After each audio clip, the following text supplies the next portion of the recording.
Détachement des biens terrestres. Dans le chapitre 16 de l'Évangile selon le spiritisme, nous trouvons la leçon sur le détachement des biens terrestres. Jésus enseigne que la véritable richesse ne réside pas dans les possessions matérielles, mais dans la liberté intérieure de celui qui ne se laisse pas emprisonner par l'attachement. L'utilisation des biens doit être consciente et solidaire, mais le cœur doit rester libre, tourné vers les valeurs éternelles. L'attachement excessif aux biens terrestres génère de l'anxiété, la peur de la perte et des conflits. À l'inverse, le détachement apporte sérénité, confiance en Dieu et ouverture à vivre avec légèreté.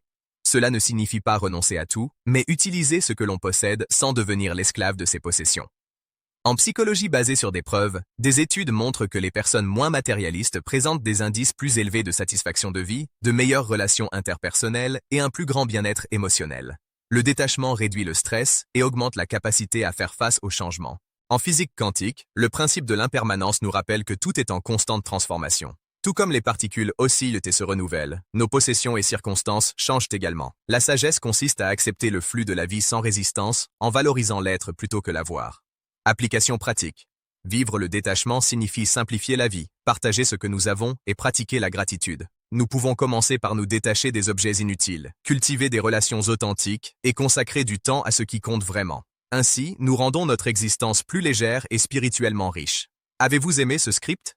Aimez, partagez et commentez comment vous pouvez exercer le détachement dans votre vie.